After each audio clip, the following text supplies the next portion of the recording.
신냉전의 서막 미중 패권 경쟁, 불안한 미중의 미래. 54인의 석학, 46개의 질문으로 알아보는 미중 관계 그리고 한국과 세계의 미래. 7강 공자학원은 중국의 대외 이미지를 왜 실추시켰나? 2022년 2월 기준 95개 이상의 미국 대학들이 공자학원의 문을 닫았거나 닫을 예정이다. 최근 중화인민공화국은 자국의 국제적 이미지를 제고하기 위해 막대한 투자를 하고 있다. 이번 글에서는 중국이 어떻게 국제적 이미지를 새롭게 형성하고 있는지를 미국의 관점에서 검토하고 이런 이미지 전략이 미국에 주는 더 큰 함의를 살펴볼 것이다. 미국 내에서 중국의 국가 이미지 제고를 목적으로 한 활동은 수없이 많다. 일반 시민에 접근하는 문화적 교육적 공공외교 프로그램부터 영향력 있는 사업가와 정치 엘리트들을 대상으로 한 네트워크 조직 및 로비 활동까지 매우 광범위하다. 이러한 활동에는 중국 공산당 관료들의 목소리를 국영 미디어 플랫폼과 소셜미디어를 통해 널리 퍼뜨리는 정보 작전도 포함된다. 또한 지적 담론에 영향을 미치고자 싱크탱크, 그룹 및 대학들과 제도적 연계를 맺는 노력도 있다. 이러한 노력이 중국에 대한 미국의 여론에 의미 있는 변화를 줬는지는 불확실하지만 미국의 정책 결정자들은 이런 중국의 이미지 제고 노력 가운데 투명성, 학문의 자유, 언론의 자유 등과 같은 미국의 원칙을 훼손할 위험이 있는 요소들을 파악하려 애쓰고 있다. 중국의 국제 이미지 쇄신 프로젝트가 미국에 주는 더 큰 함의는 국제적으로 경쟁을 벌이고 있는 미국과 중국의 이야기 투쟁에서 비롯된다. 중국은 지구를 횡단하는 1대1로 전략, 즉 전 세계에 걸쳐 140여 개 국가를 연결하는 복잡하고 엄청난 비용이 드는 기반 시설 프로그램을 통한 이미지 제고를 목표로 수십억 달러를 투자했다. 또 중국의 대학에서 외국 학생들이 공부할 수 있도록 매년 수만 달러의 장학금을 지급하고 있다. 아울러 다른 국가들을 향해서도 미래를 함께하는 인류 공동체에 참여해달라는 홍보전을 열심히 전개한다. 향후의 세계적 가치, 경제적 트렌드, 국제적 기준 등에 영향을 미칠 수 있는 중국의 서사가 국제적으로 얼마나 많은 매력과 성과를 얻고 있는지가 미국 정책 결정자에게는 초미의 관심사다. 민족 부흥과 중국 이미지 구축의 이론적 기반. 미국 내에서 벌어지는 중국의 활동에 대해 살펴보기 전에 먼저 중국의 더 광범위한 국제적 이미지 제고 프로젝트의 이면에 있는 정책 이념을 검토해보자. 중국 공산당 지도자 시진핑의 거창한 정치적 비전은 중화민족의 위대한 부흥의 요구를 토대로 한다. 그런 정치적 슬로건은 외국인들에게는 일반적으로 이해되기 힘들겠지만 중국 대중의 마음에는 감정적 이미지를 불러일으킬 수 있다. 민족 부흥이라는 서사는 당대의 중국을 5000년 역사의 풍요로운 나라로 윤색한다. 실제로 중국 공산당 관료들은 공개적 발언에서 중화인민공화국이 이전 왕조의 계승자임을 자주 강조하고 있다. 특히 수익성 높은 무역 네트워크, 대륙 간 외교적 유대, 광범위한 문화적 영향력 등을 지녔던 찬란했던 청 제국의 유령은 역사에서 큰 자리를 차지하고 있다. 청 제국은 시진핑의 서사와 깊이 연결돼 있으며 결과적으로 민족 부흥 프로젝트의 성공적인 모델로 기능하고 있다. 자주 언급되는 굴욕의 세기는 1840년대와 1940년대 사이를 의미하는 것으로 이 시기에 중국은 영국, 일본, 그리고 몇몇 외국과의 전쟁 패배로 인해 상당한 고통을 겪었다.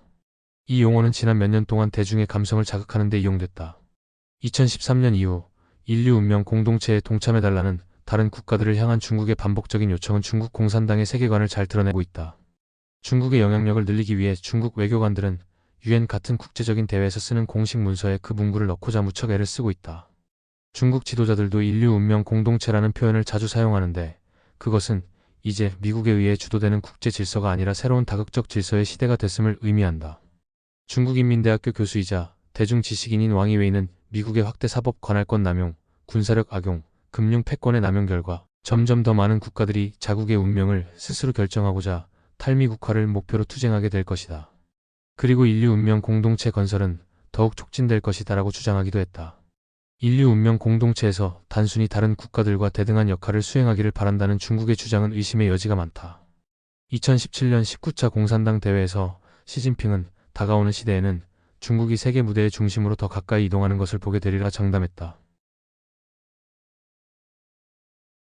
미국에서 진행되어 온 중국의 이미지 프로젝트. 수십 년 동안 특히 중국의 지정학적 전략이 개시된 이후에 중국의 외교관과 언론인, 그리고 학자들은 미국과 그 외 서구 국가들을 우호적인 중국 이미지를 형성하기 위한 목표에 있어서 중요한 정치체들로 여겨왔다.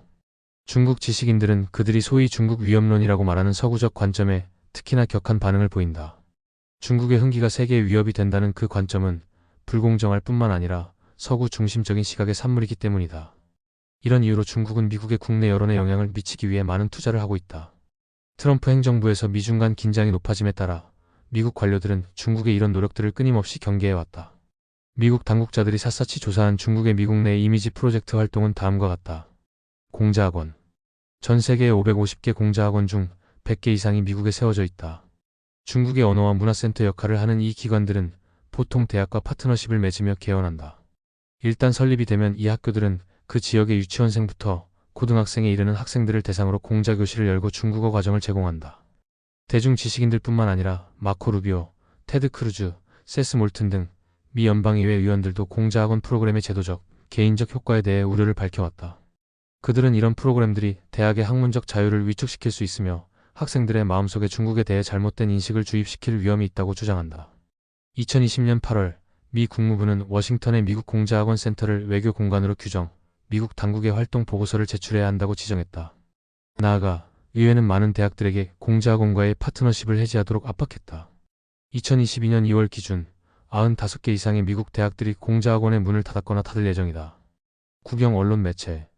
중국은 외국인을 주 대상으로 하는 수많은 국영 언론 매체를 통해 자국의 국제적 영향력을 증대하기 위해 노력하고 있다. 이런 매체들은 영어 및 다수 외국어로 제작된 콘텐츠를 방송하거나 발간한다. 그 목록에는 신화통신, CGTN, CRI 같은 방송사와 중국 공산당 공식 기관지로 알려진 인민일보, 차이나데일리, 글로벌타임스 등의 신문들이 포함된다. 이미 몇몇 언론 매체들은 외국 대행사 등록법에 의해 관리되고 있었지만 트럼프 행정부는 2020년에 중국 관련 언론 매체 중 15개를 외교 공간으로 지정해 인원 감축 및 그들의 활동에 대한 미국 정부 보고를 의무화했다. 소셜미디어 계정. 중국은 자국 영토 내에서는 서구의 소셜미디어 사이트를 엄격히 제한하고 있지만 중국 대사관, 영사관, 외교관 등의 임무와 역할 등에 관한 공식적인 트위터 계정은 2019년 이후 급속하게 증가했다. 이러한 새로운 계정을 통해 중국 관료들은 그들의 가장 중요한 주장들을 선전할 뿐만 아니라 종종 서구 관료들과 뜨거운 논쟁을 벌이기도 한다. 2020년 몇몇 소셜미디어 기업들은 일반적으로 국가가 후원하는 원천 정보에 근거한 콘텐츠에는 라벨을 붙이기 시작했다. 관련 정책이 조금씩 다르지만 페이스북과 트위터는 중국, 러시아, 그리고 일부 국가의 콘텐츠에 라벨을 표시한다. 허위 정보 유포 활동. 미국에서 이미지를 제거하려는 중국의 모든 시도들이 공개적이지는 않다. 2020년 여러 소셜미디어 기업과 미국 관료들은 일련의 허위 정보 유포 활동과 중국 정부가 서로 연계돼 있다고 공식 발표했다. 예를 들어 2019년과 2020년에 트위터는 서로 공모한 듯이 일사불란하고 비정상적인 방식으로 홍콩 시위대에 대해 정치적으로 분열적인 정보들을 올리는 가짜 계정들을 삭제했다고 발표했다. 이 계정들의 대부분은 중국에서 트윗된 것들이며 일부는 영어로 작성됐다. 2020년 6월 트위터 보안팀은 이러한 활동에 깊숙이 연루된 2만 개의 트위터 계정을 폐쇄하고 이러한 계정의 정보를 퍼뜨렸던 15만 개의 확산용 계정도 삭제했다. 그들은 이러한 계정들이 국가의 지원을 받아 활동해왔으며 이는 과거 중국 정부가 실행했던 작전과 흡사하다고 강조했다. 또한 트위터는 2021년 12월 위구르 인권에 대한 중국 정부의 일방적인 주장을 확산시키는 데 활용된 2,000개 이상의 중국 계정과 신장 지역의 중국 지방정부와 긴밀한 관계인 사기업과 연계된 112개의 계정도 삭제했다. 2020년 4월 뉴욕타임스는 서로 다른 부처의 미국 관료들 6명의 발언을 인용해 중국 첩자들이 코로나19에 대한 미국 정부의 대응과 관련해 거짓 정보가 담긴 문자 메시지를 확산시키는 데 관여했다는 명백한 증거가 있다고 보도하기도 했다. 중국의 이미지 프로젝트가 미국에 주는 의미. 이런 이야기들은 미국에서 중국의 이미지 제고가 성공하고 있는지에 대한 의문을 지속적으로 제기할 수밖에 없게 만든다. 최근의 사태를 고려하면 대부분의 지표는 아니오라고 답하고 있다. 미국에서 설립된 수많은 공자학원은 2021년 말에 문을 닫았다. 2019년과 2020년에 필자가 진행한 조사에 따르면 공자교실 수업에 참여한 미국 고등학생들은 그 기간 동안 오히려 중국에 대해 비우호적인 입장만 커진 것으로 드러났다. 미국 내 중국의 언론 매체들은 미 국무부에 의해 외교 공간으로 지정된 이후에 상당한 수준의 감독을 받고 있다.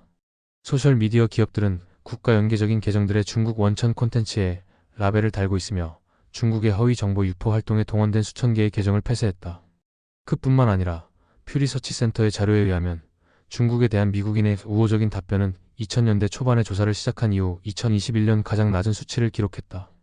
그럼에도 불구하고 중국의 이미지 향상 프로젝트는 미국의 향후 정책에서 큰 의미를 가지고 있다.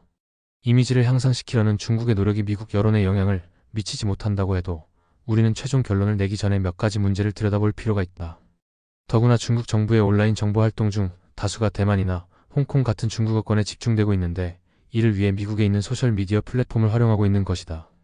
소셜미디어 기업들은 이미 러시아와 이란 같은 국가를 비롯해 미국 내의 정치적 대리인들에 의해 활용된 집단적 조작과 허위 정보, 그 밖의 기술적인 문제들에 대처하는 나름의 방식을 개발해왔다. 그러나 미국 정책 결정자들이 미국 소속의 기술 플랫폼이 활용되는 방식을 관리해야 하는지, 또 그들에게 관리할 권한이 있는지의 문제는 표현의 자유, 정부의 검열, 기술적 규제 등이 연루된 복잡한 문제다. 더 일반적으로 미국의 많은 지식인들은 정보 접근성 측면에서 미중의 불균형을 지적하고 있다. 중국의 언론인과 학자들은 오랫동안 미국에서 특별한 정보 접근권을 즐기고 있지만 미국의 학자들과 언론인들은 중국 내에서 유사한 접근을 하려 할 때 보통 심각한 장애에 부딪힌다는 것이다. 일부는 트럼프 행정부 시기에 단행된 비자 발급과 언론 활동에 대한 제한을 정당화하기 위해 이를 내세우기도 했다. 그리고 그런 주장은 바이든 행정부에 들어와서도 계속됐다. 그러나 두 국가가 서로 비자 및 언론 관련 제한을 두는 것은 궁극적으로 위험하다. 일단 언론인과 학자들이 상대국의 생생한 실상을 관찰할 수 없다면 그들의 성과물은 큰 의미가 없게 될 것이다. 그 결과 미국과 중국의 상호 이해에 기여할 수 없게 된다. 2021년 11월 시진핑과 바이든의 비대면 정상회담 후 미국과 중국은 언론 취재 제한을 완화하는 상호 조치 이행 계획을 발표했다. 그런 선을 지켜가면서 정보에 대한 더 용이한 접근과 두 정부가 이제껏 보여온 언론인들에 대한 불신을 조정해야 하는 과제는 두 국가 정책 결정자들에게 계속 골칫거리로 남을 것이다. 마지막으로 중국의 더 광범위한 이미지 프로젝트는 미국이 다른 국가들과 맺는 관계에도 함의를 가지고 있다. 중국의 세계적인 목표는 미국 리더십에 대한 의존도를 빠르게 약화시키고 국제적인 가치, 표준, 제도들을 전환해 중국이 세계에서 더 큰 역할을 맡는 것이다. 중국의 주변국들뿐만 아니라 중국으로부터 많은 지원을 받아 경제적으로 중국에 포획된 국가들을 포함해 중국의 신세를 진 많은 국가들은 세계적인 인권 규범을 변경하거나 비자유주의적인 기술 및 산업 표준에 더 힘을 실으면서 중국 리더십의 우호적인 입장으로 전환할 수도 있다. 이런 가능성을 우려한 바이든 행정부는 중국의 주도권에 대항하기 위해 민주적 가치를 공유하는 동맹국과 동반자 국가들에 호소하는 집단 대응 전략을 추구하고 있다. 2021년 3월 앵커리지에서 열린 미중 회담은 바이든 행정부 최초의 미중 외교 회담이었는데 미국과 중국의 경쟁적인 내러티브가 적나라하게 부딪히는 자리가 됐다. 장관 회담에서 중국 공산당 외교 담당 정치국원 양제츠는 미국의 소위 보편적 가치들이 국제적 여론을 반영한다는 주장에 세계 대다수의 나라들이 동의한다고 볼 수 없습니다. 라고 직설적으로 말했다. 이에 대해 미 국무장관 앤토니 블링컨은 이 말씀을 드려야겠습니다. 저는 귀하의 말씀과 아주 다르게 알고 있습니다. 미국이 세계 무대에 다시 돌아온 것에 세계는 대만족한다고요. 그리고 귀국 정부의 몇몇 조치에 대해서는 심각하게 우려한다고 말이죠라며 반박했다. 이 회담 이후에도 계속된 미국과 중국의 마찰을 생각하면 미국과 중국의 내러티브 경쟁은 앞으로 세계를 더 시끄럽게 할 것으로 보인다. 이상으로 7강 공자학원은 중국의 대외 이미지를 왜 실추시켰나? 이었습니다.